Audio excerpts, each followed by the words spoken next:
The janitor's hands, rough from years of labor, closed around the cold, unforgiving steel of the barbell. 405 pounds, an impossible weight. The CEO, Julian Croft, smirked from the stage, his voice dripping with condescension for the whole company to hear. "Lift this weight, and I'll give you a real job." He expected the man to fail, to be another piece of entertainment in his corporate circus. He didn't know the weight on the bar was nothing compared to the weight the janitor carried every single day. He didn't know he had just awakened a sleeping giant. Before we carry on, please hit the subscribe button to make my day and let me know where you are watching from in the comments. The early morning light that filtered through the blinds of the two-bedroom apartment was soft and gray, painting the modest, slightly worn-down space in muted tones. Mark Davis moved through the quiet with a deliberate economy of motion, a man who had learned to conserve his energy for a life that demanded all of it. His physique, hidden beneath the simple dark blue fabric of a janitor's uniform, hinted at a former strength, a foundation of power that had long been buried under layers of fatigue and quiet resignation. The smell of coffee brewing mingled with the faint, almost imperceptible scent of industrial cleaner that seemed to cling to his clothes no matter how many times they were washed. It was the scent of his life now. His hands, calloused and thick from years of gripping mops and pushing heavy carts, were surprisingly gentle as he flipped a pancake, the sizzle, a familiar and comforting sound in the stillness. He arranged a stack of them on a plate, adding a cascade of syrup before placing it on the small kitchen table. His daughter Lily, a teenager with eyes that held the same vibrant spark as her mother's, slid into her chair, a sleepy smile on her face. "Dad, are you sure you have to work this thing tonight? It's a Saturday," she asked, her voice still thick with sleep. Mark checked his watch, a cheap digital one with a cracked plastic face, a stark and almost comical contrast to the powerful, thick wrist it sat on. "It's a mandatory charity event for the company, sweetie," he replied, his voice a low, steady rumble. "Double pay, and Mr. Croft wants the place looking spotless for the cameras. It'll be fine. Just a few hours." Lily poked at her pancakes, her brow furrowed with a familiar protectiveness that both warmed and pained him. "Just don't let those corporate sharks walk all over you." He managed a small smile, though it didn't quite reach his eyes. "I'm an expert at being invisible, remember?" As he sipped his coffee, his gaze drifted to a framed photo on the mantelpiece. It was of a younger, smiling Mark, his face open and full of a light that had long since dimmed. His arm was wrapped around a vibrant, laughing woman, his late wife, Elena. A decade. It had been a decade since the screech of tires and the shattering of glass had ripped the center out of his world, leaving him adrift in a sea of grief. He saw her smile in Lily's face every day, a constant, bittersweet reminder of both the profound joy he had known and the immeasurable pain of its absence. His movements often felt heavy. His limbs weighted down, as if he were carrying an invisible burden long before he ever had to lift a trash can or a bucket of water. This weight was his constant companion, a part of him he had learned to carry in silence. The double pay from the event wasn't just a bonus, it was a necessity. It was the difference between staying afloat and sinking, between paying for Lily's upcoming field trip without anxiety and another month of scraping by. He looked at the worn armchair where Elena used to read. Its fabric faded, and the memory was a physical ache in his chest. The apartment felt hollow without her laughter. Lily was the light that kept the shadows at bay, the reason he pushed through the exhaustion each day. "I packed you a sandwich for later," he said, his back to her as he busied himself at the counter, needing to break the hold of the past. "And there's an apple. Don't just eat chips from the vending machine." "I know, Dad," Lily said, her tone softening. She knew where his mind went when he got quiet like that. "Hey, maybe after this thing, you can finally get some rest. We could watch that stupid action movie you like this weekend." "Sounds good, sweetie," he said, the words a balm on his raw nerves. The thought of a simple, normal evening with his daughter was a beacon. It was for her, for these small moments of peace, that he endured the rest. He endured the condescending glances from executives who saw only his uniform, the ache in his back that was a constant companion, and the crushing anonymity. He had once stood on brightly lit stages, the roar of a crowd in his ears, his name announced with reverence. Now he moved through the world unseen, his name known only to a few, and that was the price he had paid. He had to believe it was worth it for Lily's sake. "All right, I've got to get going," he said, forcing a more genuine smile. "Don't be late for school." She jumped up and gave him a quick, fierce hug. "Be careful, Dad." "Always," he whispered into her hair, holding on for a second longer than usual, drawing strength from her presence before stepping out the door and into the gray morning, the invisible weight settling back onto his shoulders. The state-of-the-art gymnasium at Croft Enterprises headquarters was a world away from Mark's quiet apartment. It was a temple dedicated to the modern gods of wealth and power, a gleaming cathedral of chrome, glass, and sweatless ambition. Bright, sterile LED lights reflected off polished steel machines that looked more like sculptures than exercise equipment. The low hum of an expensive ventilation system circulated air that smelled of money, perfume, and a faint antiseptic tang. Massive corporate banners bearing the sharp, aggressive lines of the Croft Enterprises logo hung from the high ceiling like the standards of a conquering army. A crowd of employees, all dressed in expensive, business-casual attire, mingled around tall tables, holding glasses of sparkling water and making performatively animated conversation. Julian Croft, the CEO, strode through the room like a king surveying his domain. He was handsome and impeccably dressed in designer athletic wear, exuding an aura of untouchable confidence. His body was honed by personal trainers, a testament to a life of relentless discipline.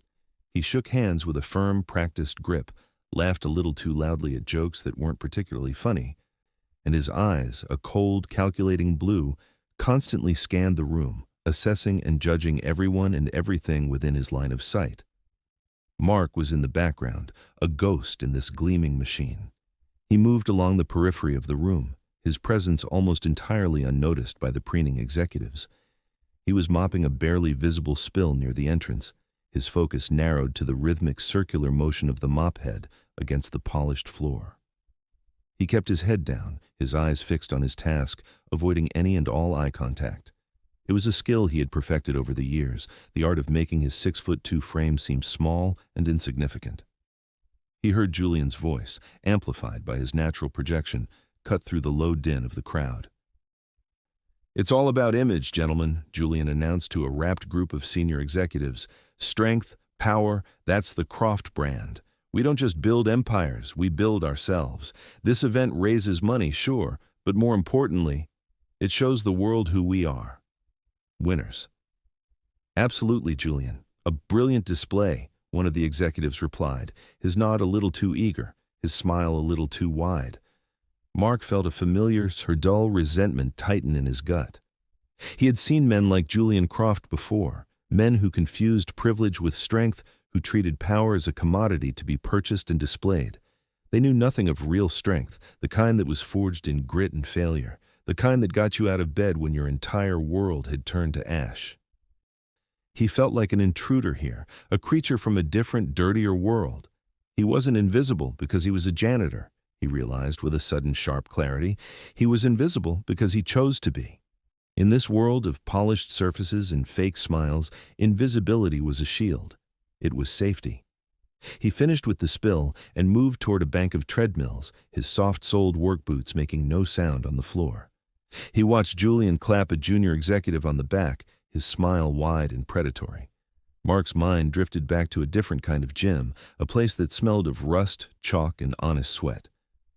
A place where the only mirrors were cracked and clouded, and the only judgment came from the unyielding gravity that pulled the weight back to the floor. That world had been real, tangible. It had been about the purity of effort, the silent conversation between muscle and iron. This place, this sterile showroom, was its opposite. It was a stage for egos, and Mark wanted no part in the play. He emptied a small trash can, the clatter of a discarded plastic water bottle sounding unnaturally loud in the carefully managed acoustics of the room. The man wore his success like a costume, every element carefully chosen to project an image of effortless superiority. Mark knew what real effort felt like. It was the deep, burning ache in his muscles after a 12-hour shift, the exhaustion that settled into his bones. The resentment he felt wasn't envy. It was contempt for the hollowness of it all. He turned away, focusing on his next task, reinforcing the walls of his anonymity. He was a shadow, and shadows couldn't be touched. He just wanted to finish his shift, collect his double pay, and go home. The main event began an hour later. A portable stage had been erected in the center of the gymnasium, directly under the brightest of the overhead lights, turning it into a focal point of intense, almost surgical brightness. Upon this stage, resting in a squat rack like some industrial altar, was a massive barbell. It was loaded with an imposing number of heavy black iron plates, a stark and brutalist sculpture amidst the sleek, modern chrome of the surrounding equipment. A local news crew, invited to capture the company's philanthropic spirit, had set up their camera and boom mic, their presence adding a layer of manufactured importance to the proceedings. Julian Croft, having changed into a fresh, form-fitting athletic shirt that hugged the sculpted muscles of his chest and arms, took the microphone. His image was projected onto a massive screen behind the stage, his handsome, smiling face looming over the crowd. His voice, smooth and confident, boomed through the speakers, silencing the polite chatter. "Welcome, everyone, to the highlight of our evening," he began, his arms spread wide in a gesture of magnanimous welcome. "As you know, Croft Enterprises isn't just about building a stronger portfolio, it's about building a stronger community. Tonight, we've already raised a significant amount for the city's youth sports programs, but I wanted to do something a little more spontaneous." He paused for effect, letting the anticipation build. He gestured dramatically toward the barbell. "To prove that strength and will are at the core of everything we do, I am issuing a challenge.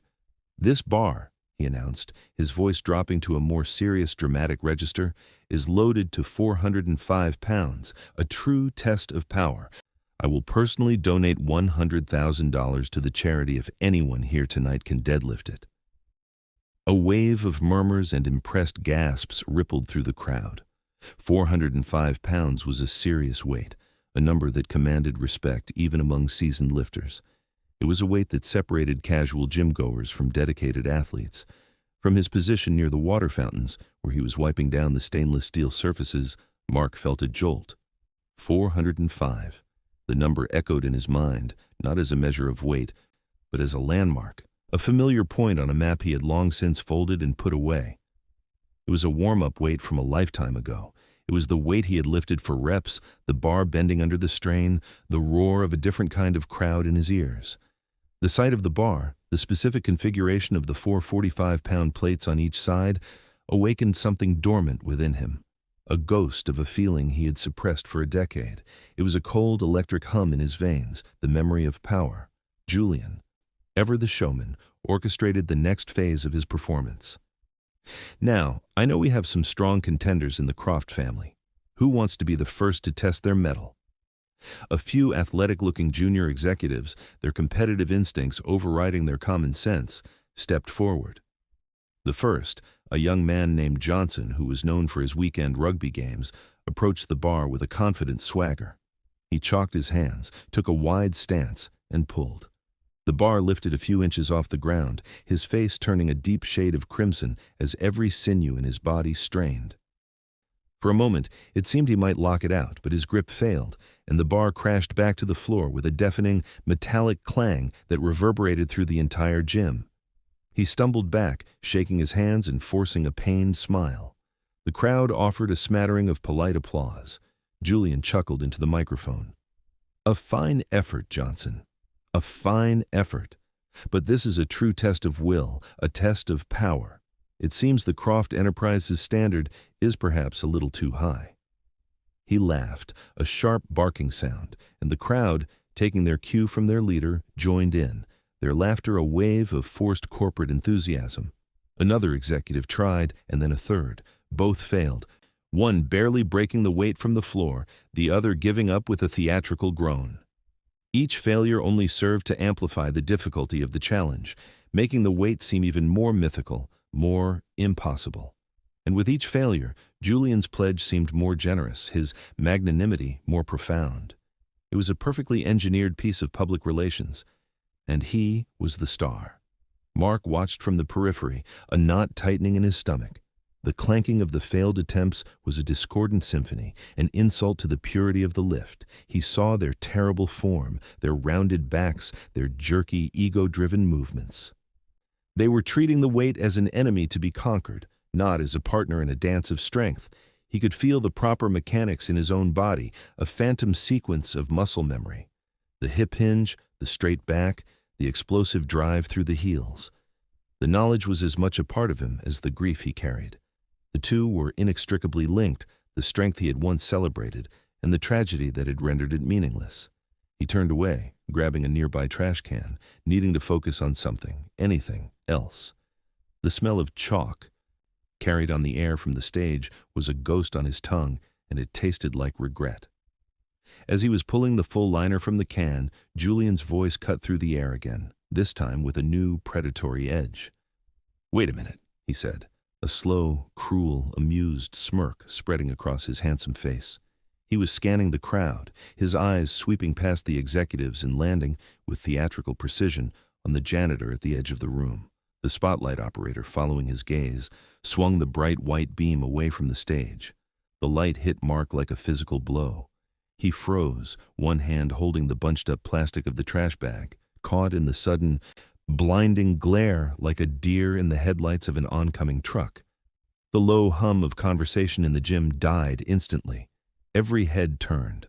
The news camera, a single unblinking eye, swiveled in his direction. In a fraction of a second, his shield of invisibility was shattered, leaving him utterly and completely exposed. "We haven't asked everyone," Julian boomed, his voice dripping with mock sincerity. "How about we give one of our hardest workers a shot? The man who keeps this place shining. Mark, isn't it? Get over here." The name, his name, spoken into the microphone, echoed in the cavernous space. It felt alien. He was the janitor, the guy who cleaned the bathrooms, the shadow that emptied the trash. He wasn't Mark. Not here. The crowd murmured, a low wave of confusion and pity. Who was this guy? Why was the CEO calling out the janitor?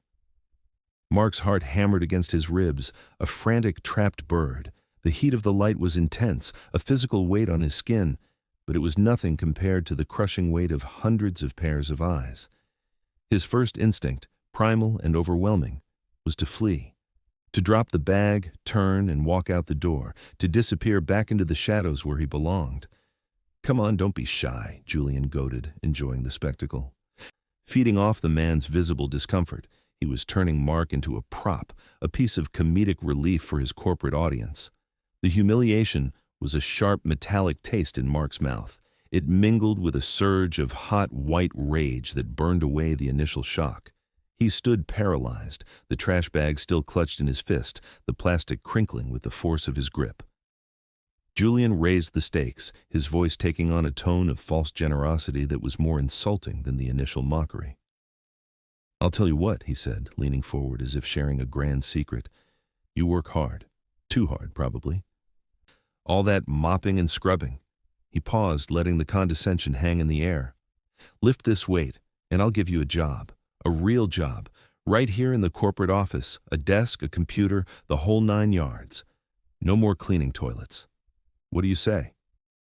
The offer hung in the silent gym, a poisoned chalice presented as a golden ticket. It was designed to mock him, to highlight the chasm between their worlds. It was a promise Julian never expected to have to keep, a cruel joke at the expense of the man he saw as nothing more than a part of the building's infrastructure. To refuse would be to accept his station, to tacitly agree that he was too weak, too insignificant to even try. To accept was to play the fool in Julian's game, to strain and fail for the amusement of the crowd. Mark's mind raced. He thought of Lily, of her fierce protective gaze. Don't let those corporate sharks walk all over you. He thought of the bills piling up on the kitchen table, of the constant grinding exhaustion that was his life. He thought of the double pay for this shift, money he desperately needed, and the bitter irony that he was being asked to perform like a circus animal for the man who signed his meager paychecks. His eyes moved from Julian's smug, triumphant face to the barbell resting on the stage. The weight. 405 pounds. It wasn't just iron and steel anymore. It was a symbol. It was Julian's arrogance. It was a decade of grief and silence.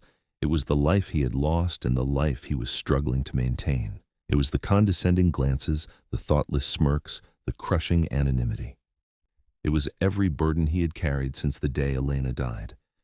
He looked back at Julian, and for the first time in a long time, he didn't look away. The shame that had flooded him moments before was gone, burned away by a new, cold fire. It was a feeling he recognized from his past, a feeling he had thought long dead. It was defiance. A slow, deliberate breath settled the frantic bird in his chest. He let the trash bag drop from his hand. It landed on the polished floor with a soft, final thud, and he began to walk toward the stage. The walk from the edge of the room to the center stage was only 20 feet, but for Mark, it felt like a mile-long journey across a desolate landscape. Each step was a conscious effort, a battle waged against the screaming instinct to turn and run, to melt back into the comfortable obscurity he had cultivated for a decade. The world seemed to narrow, the edges of his vision blurring until the only things in focus were the polished floor beneath his worn work boots and the brutalist sculpture of iron and steel waiting for him under the glare of the stage lights.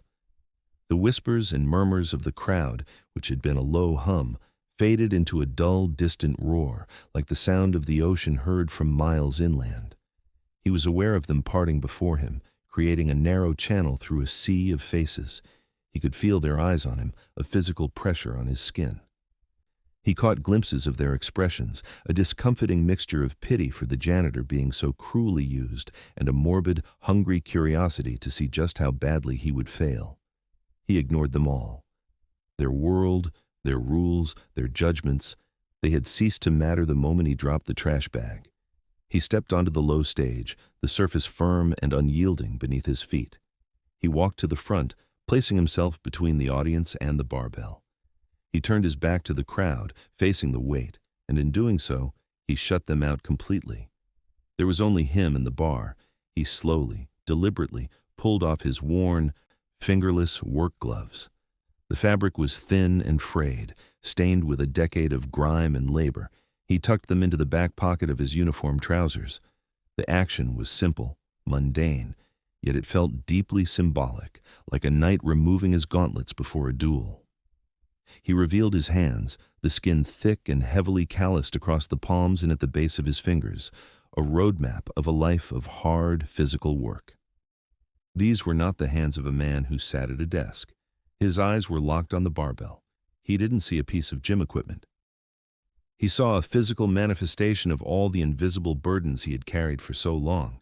He saw the weight of his grief, a constant crushing presence that had settled deep into his bones the day Elena died. He saw the weight of his guilt, the irrational but ever-present feeling that he, the strong one, should have been able to save her. He saw the weight of his solitude, the long, silent nights in the apartment that was once filled with laughter. He saw the weight of his responsibilities, the endless cycle of bills and the gnawing fear of not being able to provide for Lily. It was all there, loaded onto that 7-foot steel shaft. As he stood there, lost in the gravity of the moment, Julian Croft moved to his side, leaning in close, his voice a venomous whisper meant only for Mark's ears, though the microphone he held still carried the faint, sibilant hiss to the speakers. "Just give it a little tug for the camera, old man," Julian breathed, his breath smelling of expensive mints and self-satisfaction. "Don't hurt yourself. We wouldn't want a workman's comp claim to ruin the evening." The words were a spark hitting a pool of gasoline. The simmering anger that had been building in Mark's gut, the hot rage of humiliation, suddenly cooled, condensing into something far more dangerous, a core of white-hot, focused fury. The last vestiges of fear and doubt were incinerated in that instant. He felt the ghost of Elena beside him, a warm and steadying presence. He could almost hear her voice, a memory so clear it was like she was standing right there, her hand on his back. "Your strength isn't just in your muscles, Mark," she had told him once after a disappointing competition loss. "It's in your heart. It's the part of you that never, ever gives up." The memory, a source of so much pain for so long, now became his shield and his sword. It solidified his resolve, turning the lead in his veins to steel. He flexed his calloused hands, the skin pulling taut over his knuckles, and turned his head just enough to look at Julian, his eyes flat and cold as a winter sea. He said nothing. He didn't need to. He turned back to the bar. The world was gone. The crowd was gone. Julian Croft was less than nothing. There was only the weight. He stood before it, his feet positioned just inside his shoulders, his shins inches from the cold, knurled steel. He closed his eyes for a single, fleeting second. A flood of memories, sharp and violent, crashed over him. The roar of a competition crowd, a wave of sound so powerful it was a physical force, the air thick with the smell of chalk and adrenaline. The blinding glare of spotlights. The weight of a national championship lift in his hands, his name being chanted by thousands.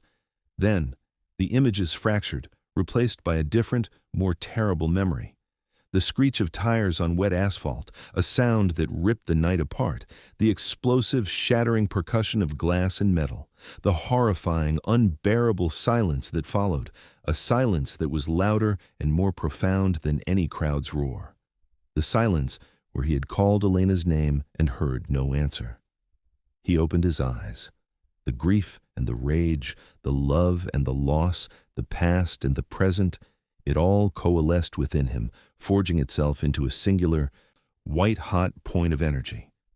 This was not about a job. This was not about Julian Croft. This was about that silence. This lift was his answer to it. He bent down, his back perfectly straight, his hips sinking low. It was a movement born not of conscious thought, but of a deep cellular memory, an instinct that had been drilled into him over thousands of hours in dusty, sweat-soaked gyms. His form was flawless, a study in biomechanical perfection that would have brought a tear to his old coach's eye. His hands, one over, one under, gripped the knurled steel. The bar felt like an extension of his own body, a familiar weight he had known his entire life. His fingers wrapped around it, his calluses finding purchase on the rough texture. He pulled the slack out of the bar, a slight bend in the steel as he engaged his lats, his arms like steel cables. He took a deep, slow breath, filling his lungs, and in that moment, the entire gymnasium, as if sensing the gravity of what was about to happen, fell completely and utterly silent. Then he pulled. There was no struggle. There was no grunt of exertion, no trembling strain. The bar did not just lift, it flew. It broke from the floor with an explosive power that seemed to defy the laws of physics. It was a smooth, violent, and beautiful movement, a symphony of controlled aggression. The 405 pounds, a weight that had humbled younger, stronger-looking men just minutes before, rose as if it were made of hollow plastic. Mark's body uncoiled like a spring, his legs driving through the floor, his hips snapping forward with ferocious power. He stood fully erect, his shoulders pulled back, the massive weight held effortlessly in his grip, his body as still and solid as a granite statue. His face, projected in high definition on the giant screen behind him, was a mask of raw, untamed emotion. It was the face of a man who had walked through hell and had come back, carrying its fire in his eyes. The grief, the rage, the decade of pain, it was all there, carved into the lines of his face, burning in his gaze. He wasn't looking at the crowd. He was looking through them, at a point in the past that only he could see. He held the weight, one beat, two beats. He held it there at the top, a silent testament to the strength he had buried. A final, defiant roar against the silence that had haunted him for 10 years. Then, with a deliberate and almost contemptuous grace, he opened his hands. The barbell crashed to the stage with a deafening, floor-shaking boom that shook the entire gymnasium. It was not the clumsy clatter of a failed attempt. It was a thunderclap, a declaration. It was the sound of a world being turned upside down. In the immediate aftermath of the crash, the silence that descended was even more profound than before.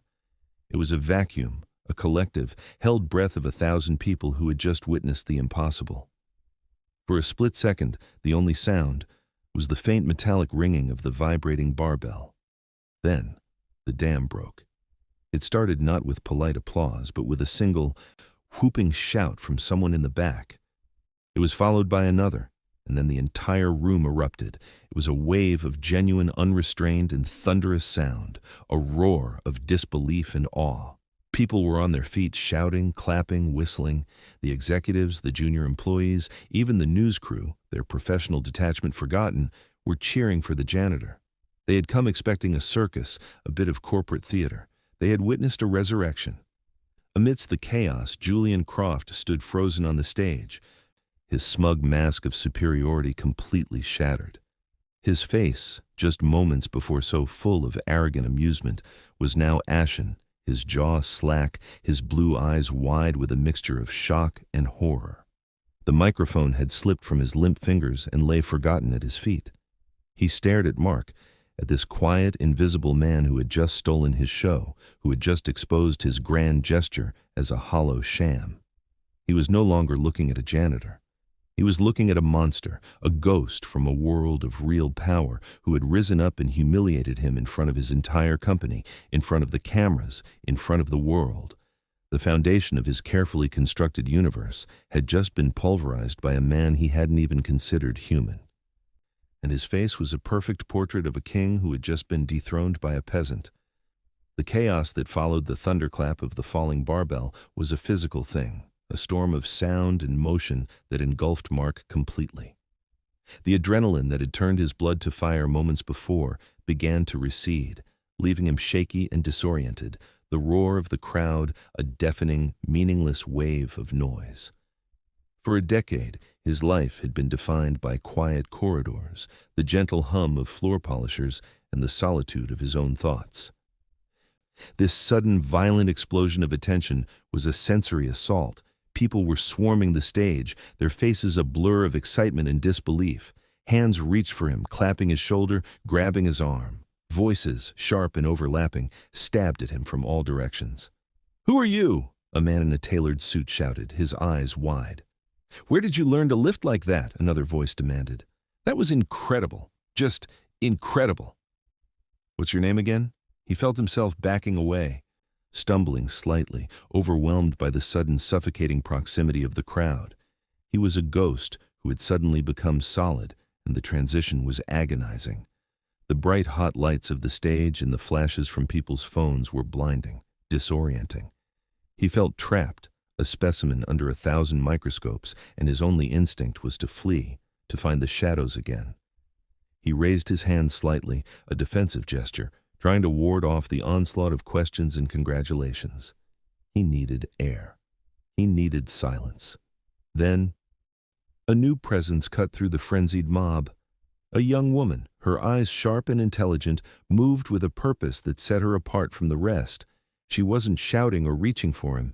She held a press badge in one hand and navigated the chaos with a practiced, almost dismissive ease, as if parting a curtain. She stopped a few feet from him, her gaze analytical, her expression one of intense professional curiosity, not star-struck awe. "That wasn't just a lift," she said, her voice clear and direct, cutting through the surrounding din with remarkable clarity. It wasn't loud, but it was pitched to be heard. That was the form of a professional powerlifter. An Olympian, maybe. She took a small step closer, her eyes never leaving his. "I'm Sarah Jenkins. I want your real story." Her question was different from all the others. It wasn't about the spectacle. It was about the substance. She hadn't seen a janitor perform a miracle. She had seen a professional execute his craft. She saw the truth, or at least the shadow of it, and that was more terrifying to Mark than all the shouting and camera flashes combined. The story she wanted was the very thing he had spent 10 years trying to bury. It was a story of grief and loss, a story he had no intention of telling. He muttered, his voice hoarse, barely audible over the noise. He shook his head, not at her, but at the entire situation. He looked past her, his eyes searching desperately for an escape route. "I have to go. I have to get home to my daughter." Without waiting for a reply, he turned and pushed his way through the crowd. A path cleared for him now, the people who had been grabbing at him moments before now stepping back, their expressions a mixture of awe and confusion. He moved with a singular focus, his head down. His shoulders hunched, trying to rebuild the walls of his invisibility as he went. He didn't look back. He didn't see the stunned faces of the executives or the frantic gestures of the news crew. And he didn't see Julian Croft, who stood motionless amidst the wreckage of his perfectly orchestrated evening, watching the janitor's retreat.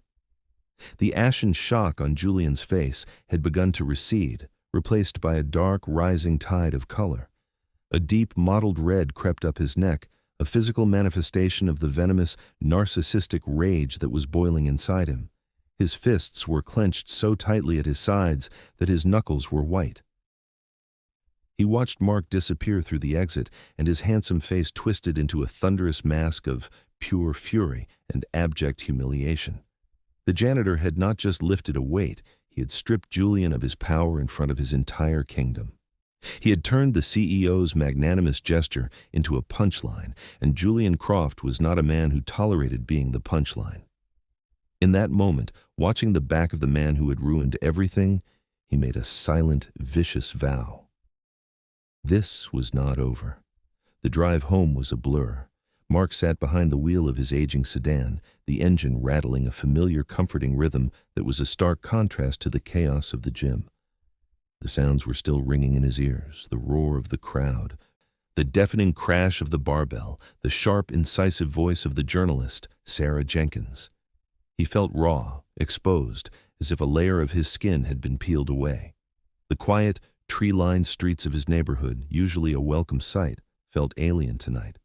He was a ghost returning to his graveyard, but he feared he had dragged the world of the living back with him. He parked the car, the sound of the engine dying echoing the sudden silence in his own head. He walked up the 3 flights of stairs to his apartment, each step feeling heavier than the last.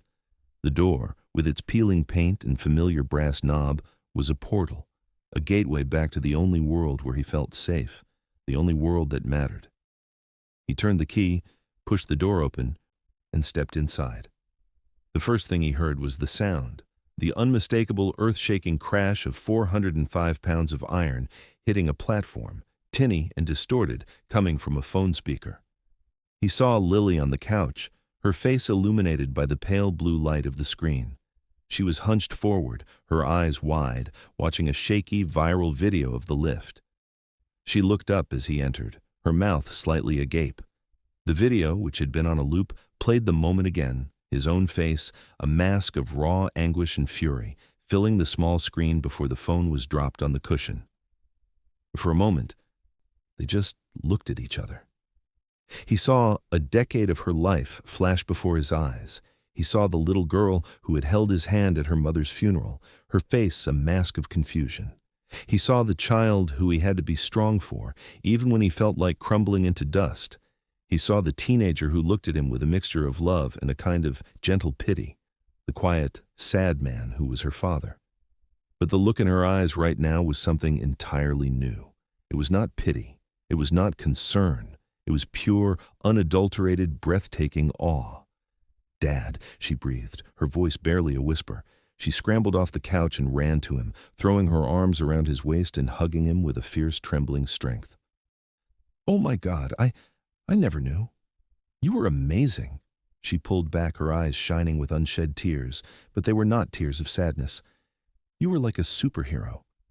He wrapped his arms around her, pulling her close, burying his face in her hair. The scent of her shampoo, a simple apple fragrance, was the most grounding thing in the world. All the tension, all the fear, all the raw-edged exposure he had felt since stepping into the spotlight, it all began to dissolve in the warmth of her embrace. The roar of the crowd was nothing compared to this. The job offer was meaningless. This, right here, was the only validation that had ever mattered. Seeing that pride in his daughter's eyes, a pride that replaced the pity he had grown so accustomed to, was a more profound reward than any amount of money or fame. It was like a key turning in a lock he had forgotten existed, opening a door in a part of his heart that had been sealed shut for 10 years. It healed a wound he thought was fatal. It's a long story, sweetie," he said, his voice thick with an emotion he couldn't name, holding her as if she were the only thing keeping him from floating away.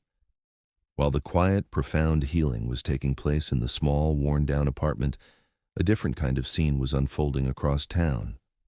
In the sterile, cold expanse of his penthouse office, a space designed to look more like a modern art gallery than a place of work, Julian Croft was pacing like a caged panther.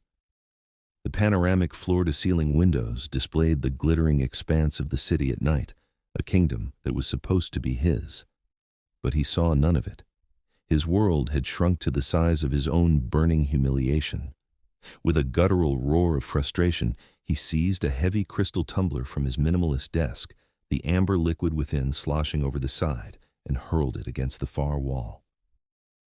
It didn't just break. It exploded. The sound, a sharp, violent crack that echoed in the cavernous room.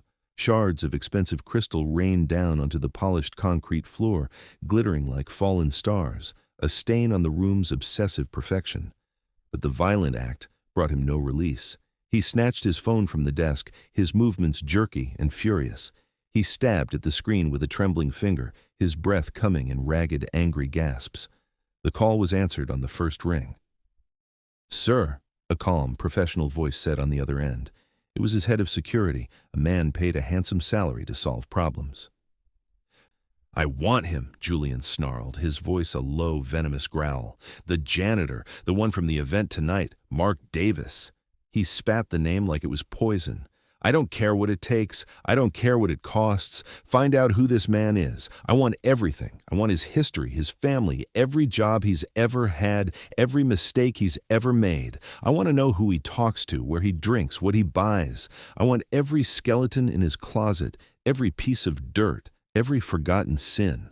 He paused, his breathing heavy, his reflection in the dark glass of the window a distorted mask of fury.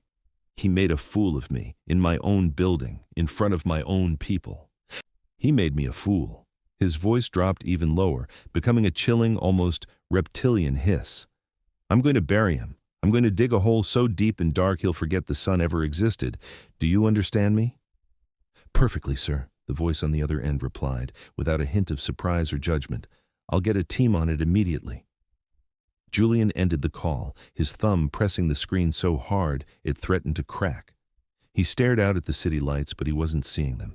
He was seeing the janitor's face, that mask of raw, powerful emotion. It wasn't the lift itself that had enraged him. It was the look in the man's eyes. It was a look that held no fear of him, no respect for him. It was the look of a man who operated by a different set of rules, a different measure of power. Julian had built his entire identity on a foundation of perceived superiority, on the belief that wealth and position made him stronger, better.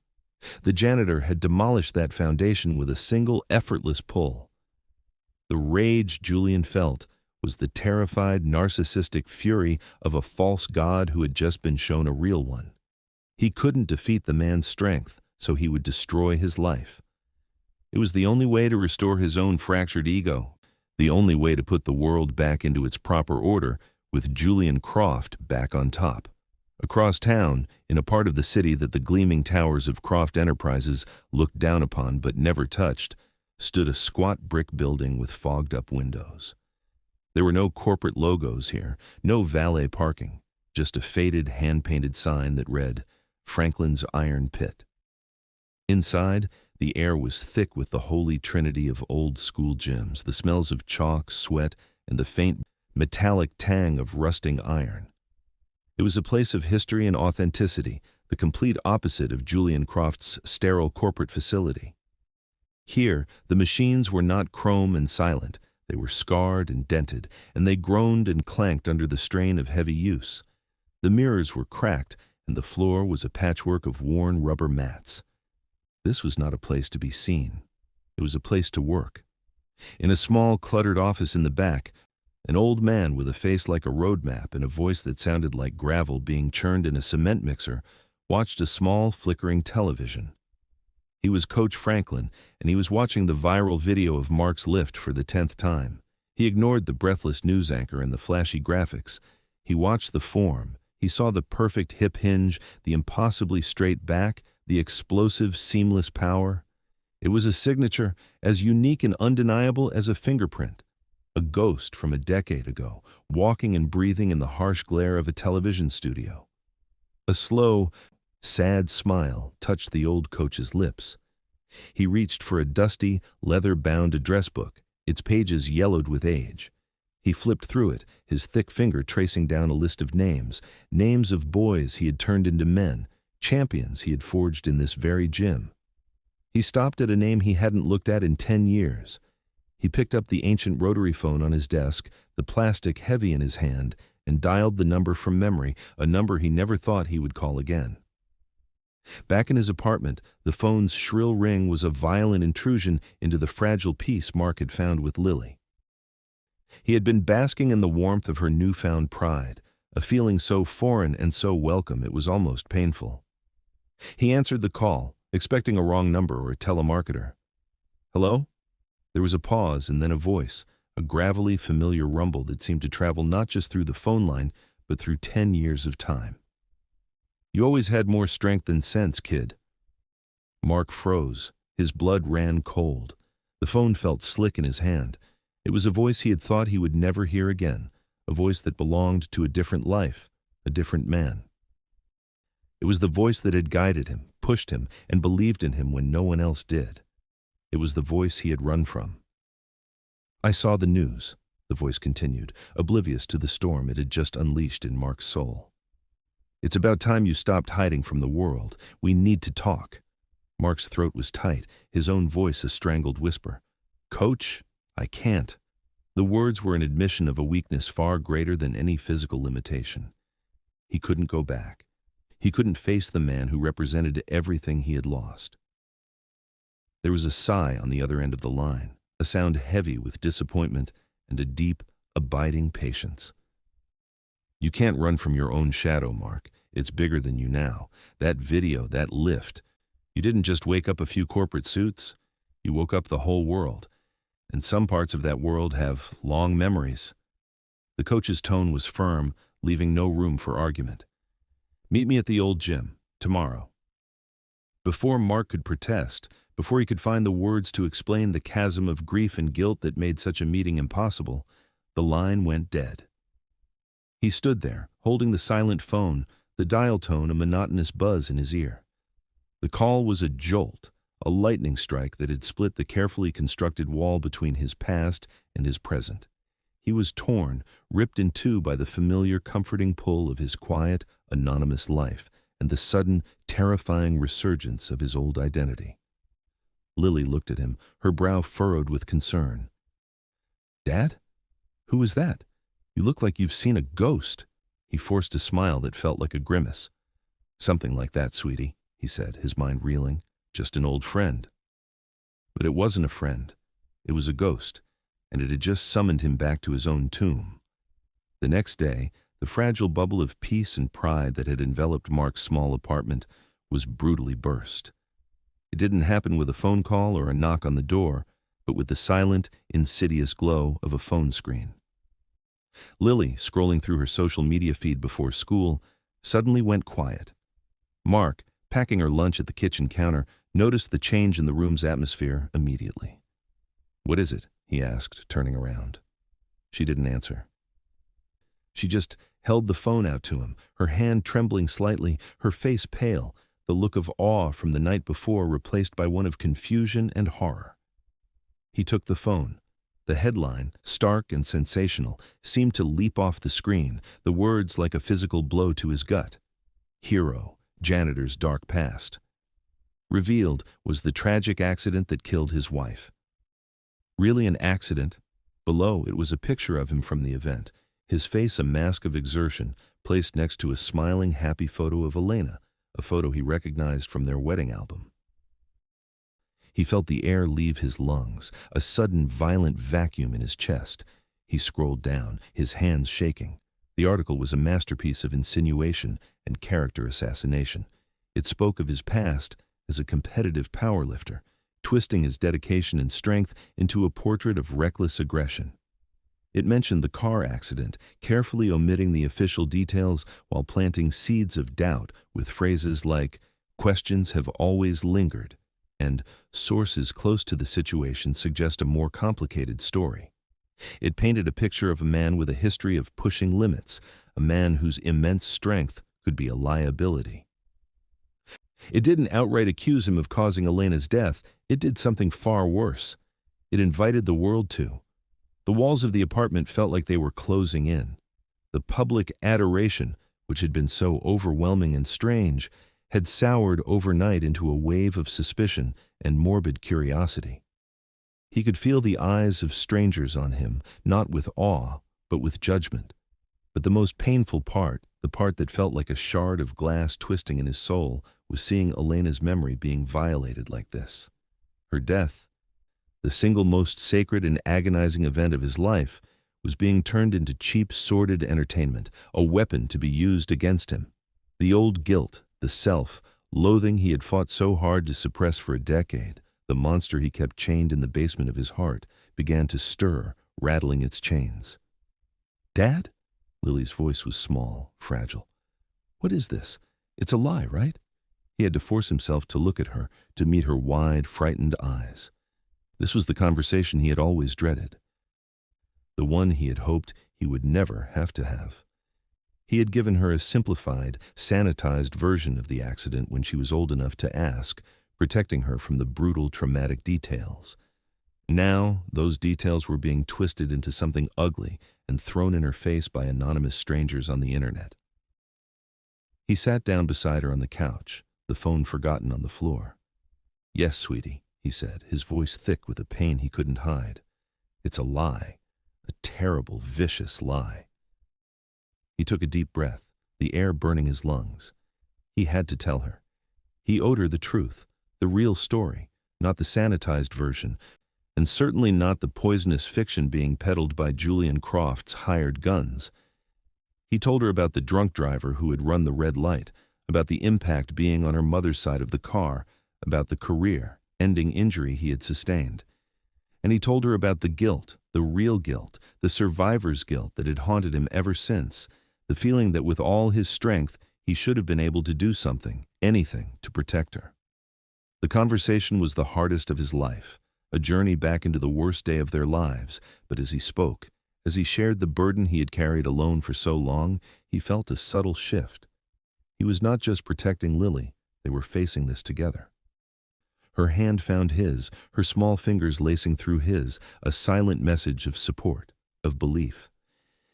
Meanwhile, across the city, Sarah Jenkins stared at the same article on her computer screen, her jaw tight with anger. She had seen this before. It was a classic corporate hit job, designed to discredit a target and control a narrative. The timing was too perfect, the language too carefully crafted. "This is a hit job," she said to her editor, a grizzled, cynical man named Peterson who had seen it all. "Croft is trying to destroy him." Peterson leaned back in his chair, taking a sip of his cold coffee. "Probably. But can you prove it?" "The police report from the accident was sealed at the family's request," Sarah said, her mind already working, connecting the dots. "These sources in the article are anonymous ghosts. They're making it sound like Mark was the one under investigation. I'll bet my career the truth is the exact opposite." She looked at her editor, her eyes blazing with a reporter's righteous fire. "I have a source, a retired cop who owes me a favor. I think he can get me that report. There's more to this story, Peterson, and I'm going to find it." The smear campaign was not just online.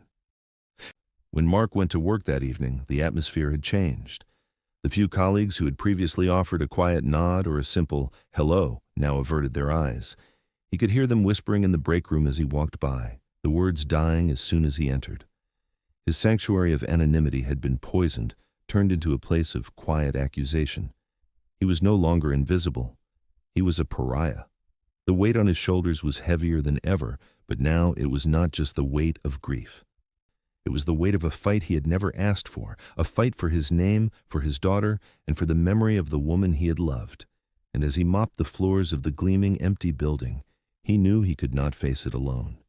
He had to go to the one place he had sworn he would never return to. He had to go see his coach. The old gym smelled of ghosts, not the spectral kind, but the ghosts of effort, of ambition, of pain, and of triumph. The air, thick with the metallic scent of aging iron and the dusty perfume of chalk, was a physical presence, a stark contrast to the sterile, filtered atmosphere of Croft Enterprises.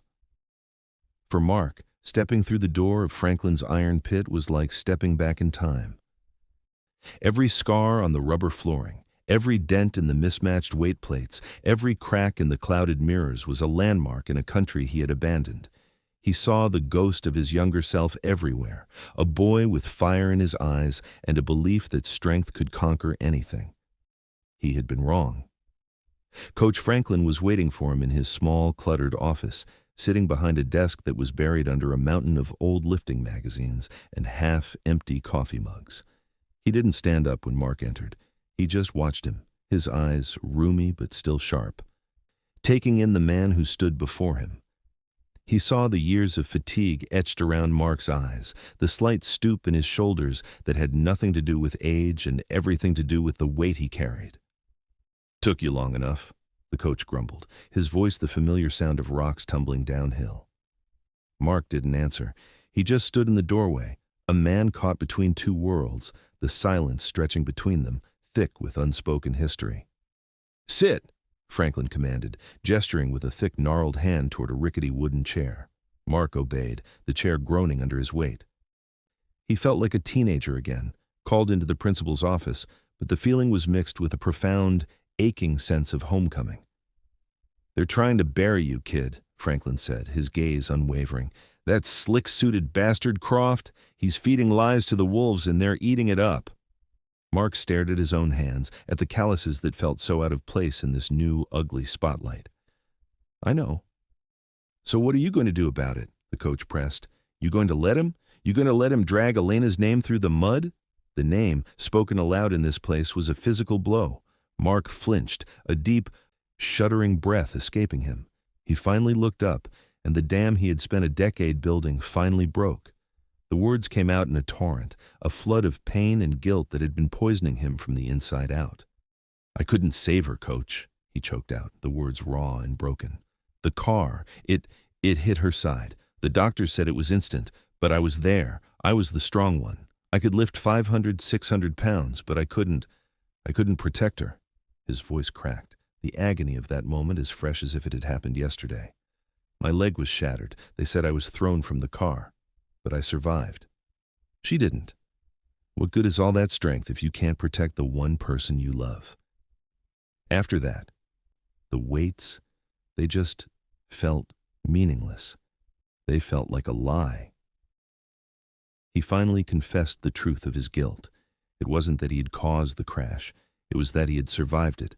In his grief-stricken mind, his survival was a betrayal, his strength a cruel joke. He had buried his gift because it had failed him in the only moment that had ever truly mattered. Coach Franklin listened, his expression unreadable. He let the silence hang in the air after Mark finished, letting the raw confession settle in the dusty office. Then, he leaned forward, his voice softer now, but no less powerful. "That strength was never about saving the world, son," he said, his words cutting through Mark's fog of guilt. "It was never about being a superhero. It was about finding the best in yourself. It was about discipline, about focus, about pushing through pain to find out who you really are." He pointed a thick finger at Mark's chest. "You didn't lose that. You just buried it under a pile of grief you were never meant to carry alone."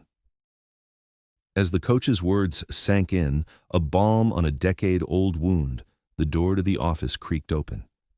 Sarah Jenkins stood there, her face set with a grim determination. She held a manila folder in her hand. "I'm sorry to interrupt," she said, her eyes moving from the coach to Mark. "But I think you need to see this." She stepped inside and laid the folder on the desk. She had done it. Her source had come through. She had the unsealed official police report from the night of the accident. "And now," she said, her voice tight with a cold, righteous anger, "someone is trying to bury you with lies." She opened the folder. The black and white text was stark, clinical, and irrefutable. It detailed the other driver's blood alcohol level, more than 3 times the legal limit. It described the skid marks that showed he had run the red light at high speed. It pinpointed the primary impact on the passenger side of Mark's vehicle. It confirmed his own injuries, a compound fracture of the femur and multiple broken ribs, were consistent with being a victim in a high-speed collision. "This police report proves you were the victim, not the villain," Sarah said, her voice ringing with conviction. "I also found the other driver. He served his time. He's sober now, and he's willing to talk. He's willing to tell the world that you were just a man in the wrong place at the wrong time, and that he is the one who carries the guilt for what happened. She looked at Mark, her professional demeanor softening for a moment with a flicker of genuine empathy. I'm publishing this, all of it. We can expose Croft and clear your name, for good. Mark stared at the papers, at the cold, hard facts that exonerated him, that lifted the impossible weight of the lie he had told himself for 10 years. For the first time, he saw his guilt for what it was, a phantom limb, a pain that lingered long after the wound had closed. It was the grief of a husband who had lost his wife, not the guilt of a man who had failed to save her. A single tear traced a path through the grime on his cheek and fell onto the page, smudging the ink. It was a tear not of sadness, but of release. In the dusty, hallowed quiet of the old gym, surrounded by the ghosts of his past, Mark finally felt a flicker of hope. The three of them, the broken champion, the wise coach, and the relentless journalist, formed a silent, united front. The time for defense was over. It was time to fight back. The elevator ride up to Julian Croft's penthouse office was silent and smooth, a journey into the heart of the beast. Mark stood tall, not in his janitor's uniform, but in a simple, clean button-down shirt and jeans. He was no longer hiding. Beside him, Sarah Jenkins held a small professional camera, its lens a single, unblinking eye. She wasn't just a journalist anymore. She was a witness. Julian's secretary, a woman with a permanently startled expression, tried to stop them, but they walked past her as if she were a ghost. They entered the cavernous office without knocking. Julian was on the phone, his back to them, looking out at the city that lay like a carpet at his feet. I don't care what it costs, just make it go away, he was snarling into the phone. He turned, sensing their presence, and his face, already tight with stress, contorted into a mask of disbelief and fury when he saw them. Get out, he hissed, ending his call. You're trespassing. We're here about the job offer, Mark said, his voice calm and steady, a quiet river that could cut through stone. It held no anger, no fear. It held only a profound, unshakable certainty. Julian laughed, a short, ugly bark. You think after all this that offer is still on the table? You're delusional. I don't want it, Mark said simply. You offered me a job to be a symbol of your power, but my strength was never for sale. You can keep your job. As Mark spoke, Sarah raised her camera. The small red light began to blink. At that exact moment, Julian's phone, sitting on the massive marble desk, began to buzz. Then it buzzed again and again, a frantic, insistent vibration that signaled a world falling apart. He glanced at the screen, the headline of Sarah's article, now live and spreading like wildfire, stared back at him. It included excerpts from the police report, a tearful on-the-record apology from the man who had actually caused the crash, and a damning analysis of the anonymous smear campaign, with digital forensics tracing the original posts back to a server owned by a public relations firm on Croft Enterprises' payroll. Mr. Croft, Sarah said, her voice professionally neutral as she moved the camera to frame his face. Can you comment on the allegations that you orchestrated a smear campaign against a man your company publicly humiliated, a man who was the victim of the tragedy you tried to exploit? Julian stared at them, his mouth opening and closing like a fish, but no sound came out. His face had gone a pale, sickly white. His phone was now ringing, a shrill, incessant sound. He saw the name on the screen, the chairman of his board. He was ruined. The empire he had built on an image of strength and control had been brought down by the quiet, authentic strength of a man he had dismissed as less than nothing. Mark looked at the sputtering, defeated CEO, a man drowning in the consequences of his own arrogance, and felt nothing but a distant, clinical pity. He had come not for revenge, but for closure. He turned his back on the man and walked out of the office, leaving Julian to the sound of his ringing phone and the ruins of his life. Months later, the sound of clanking weights echoed, but it wasn't in a sterile corporate gym or a dusty, ghost-filled iron pit. It was in a bright, clean space in a struggling inner-city neighborhood.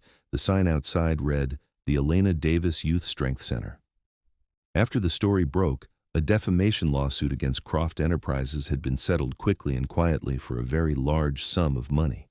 Mark hadn't used it to buy a new house or a fancy car. He had used it to build this. He moved through the room, his presence a quiet pillar of strength. Coach Franklin was there, sitting in a chair in the corner, a rare, proud smile on his face. Lily was there too, helping a younger girl adjust the seat on a leg press machine, her face glowing with a confidence Mark hadn't seen in her before. Mark stopped beside a skinny teenager, a boy of about 15 who was struggling to bench press a bar with only a small weight on each side. The boy's form was shaky, his elbows flaring out. "Easy now," Mark said, his voice patient and strong. He gently placed his hands on the bar, guiding it back into the rack. He looked the boy in the eye.